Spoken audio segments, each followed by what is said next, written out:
Qual o conselho que eu daria para um jovem fotógrafo? E eu diria que é exercício, quer dizer, fotografar muito, deixar um fluxo da sua personalidade no seu trabalho, quer dizer, que apareça o seu pensamento, o seu olhar. E isso, às vezes, você nem sabe, mas você fotografando muito, isso vai aparecer com certeza. Você vai ver as conexões, você vai identificar os seus nexos, você vai falar, nossa, eu fotografo assim, eu não sabia.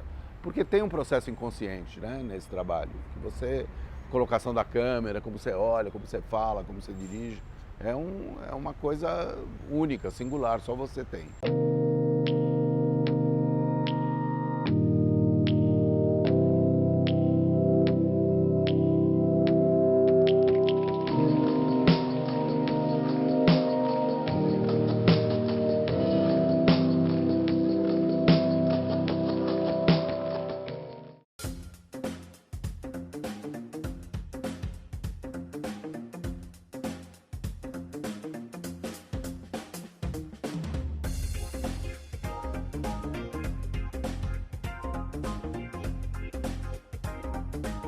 Eu comecei a trabalhar com 16 anos num estúdio fotográfico de assistente.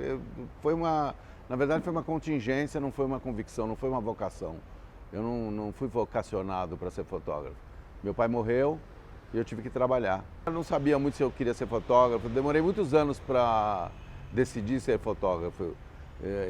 Durante muito tempo eu estava fotógrafo, mas eu não era fotógrafo. Em 77 por aí eu falei, não, aí construí um amigo meu que tinha algum dinheiro, resolveu fazer um estúdio, me convidou para ser sócio dele, aí ele largou o estúdio. Quando ele largou o estúdio eu fiquei sozinho num estúdio pequenininho, era um estúdio pequeno, era uma coisa bem pequena, mas aí eu tive que assumir essas responsabilidades, não dava mais para estudar. E aí eu falei, bom, é isso que eu vou fazer, é isso que eu sei fazer. E fui.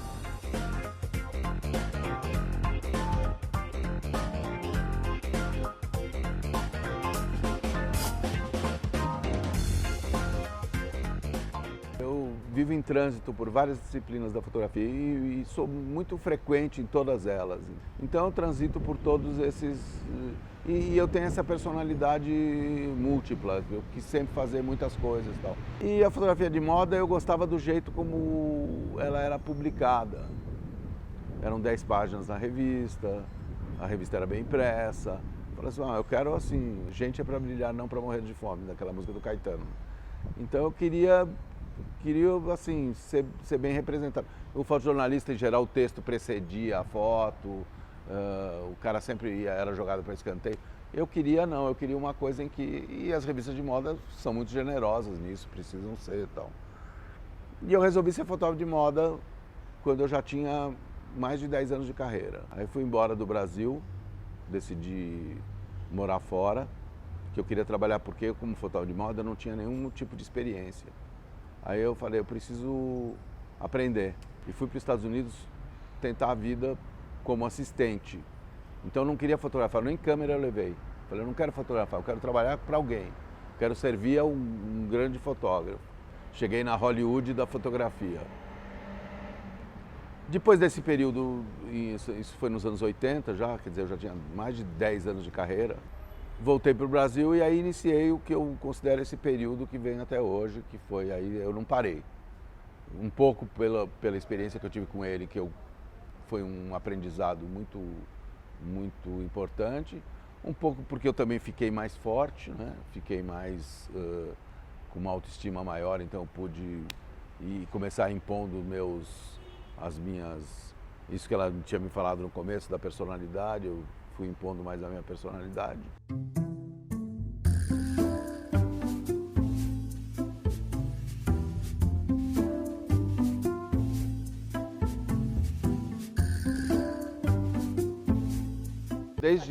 Desde 2004, eu venho fazendo trabalhos que são a antítese do meu trabalho de moda e do meu trabalho de retratos. De retratos nem tanto, de moda. Porque, enfim, começaram a me ocorrer ideias nesse sentido. Então, em 2004, eu fiz o Antifachada Encadernação Dourada, que inclusive virou um livro, que eram umas fotos de São Paulo em grande formato, feitas de uma forma onde não havia céu, não havia chão, então era assim, era muito rarefeita, a coisa, você ficava um pouco sem ar. E depois disso veio o Nós Outros, que foi logo em seguida. O Nós Outros, eu estava em Nova York, umas férias, e fui com a minha filha até Coney Island, que é um lugar também clichê de fotografia, onde as pessoas vão lá fazer fotos de gente exótica, de freaks. E eu não me interessei por aquilo porque eu vejo aquilo o tempo todo. Na saída do trem para pegar o metrô, eu olhei um monte de gente assim e me ocorreu, eu falei, olha que interessante, porque aqui você tem esse paradoxo da modernidade, que é você estar na massa e ao mesmo tempo ser único. Falei, eu vou fazer esse trabalho. Aí, como eu viajo muito como fotógrafo de moda, viajo muito pelo mundo, todos os lugares que eu ia, eu ficava 2 a 3 dias a mais para fazer essa ideia das pessoas um momento antes de atravessar a rua. Cada lugar tem a sua própria particularidade, porém tem um outro lado também que esse trabalho percebe, que as pessoas são muito parecidas hoje em dia. Existe o fenômeno da globalização, ele deu uma achatada nas culturas, né?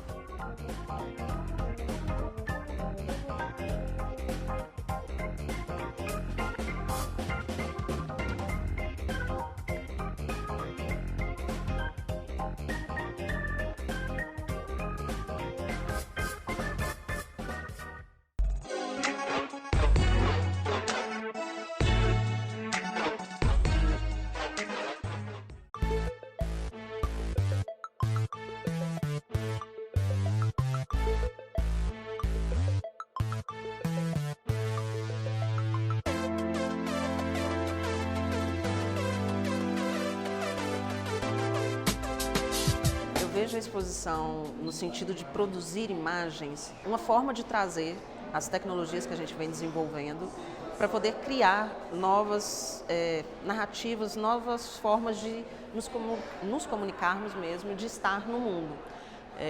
A gente estava pensando sobre a questão da fotografia, né, e tomando a fotografia como um registro, quase como um dado histórico, né, de algo que acontece de fato, e aqui não. Aqui a gente tem projeções, criação de imagens que vão além do que acontece no mundo real, digamos, né? Partir para o mundo virtual é poder liberar, incrementar as imagens que a gente produz na mente.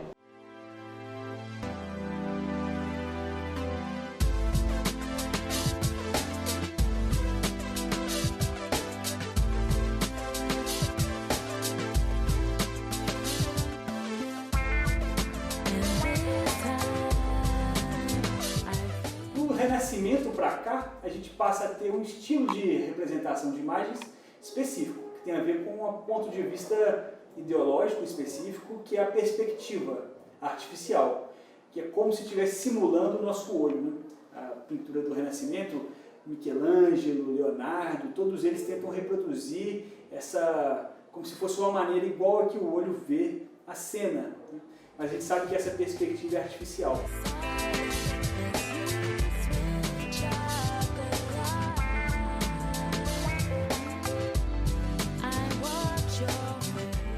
Pensar o uso da tecnologia para produzir imagens fora de um espaço como esse é pensar a nossa forma de estar no mundo hoje mesmo.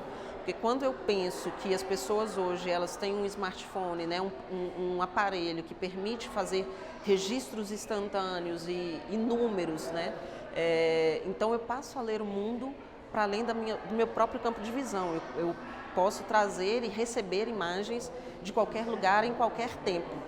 E além dessas imagens serem um registro, como a ideia de fotografia, eu consigo trabalhar essa imagem.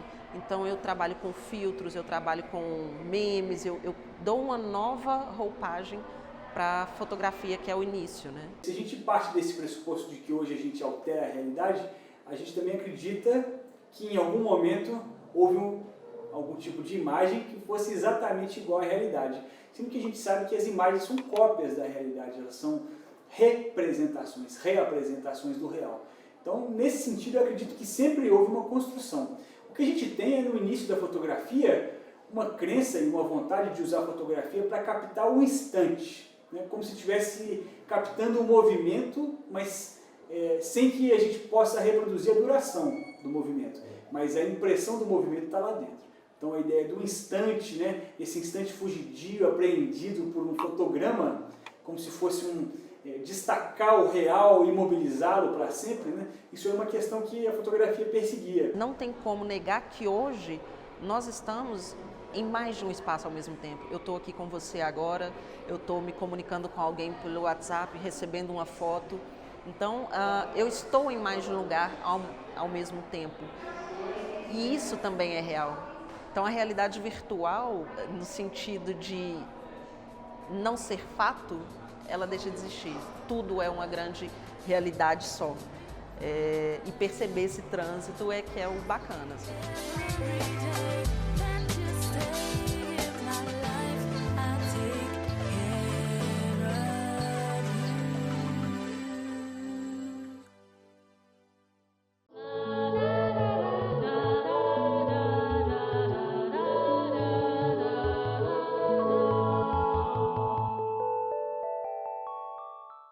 Uma foto que me marcou e que é sempre a foto que eu penso, assim, quando alguém me pergunta minha foto favorita, é uma foto que meu avô fez da minha avó, quando eles eram jovens, assim, recém-casados, e estavam acampando numa praia.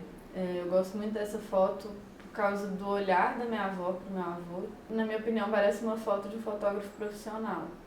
E traz um aspecto da fotografia que eu gosto muito, que é da fotografia de afeto, assim, foge um pouco dessa impessoalidade, assim.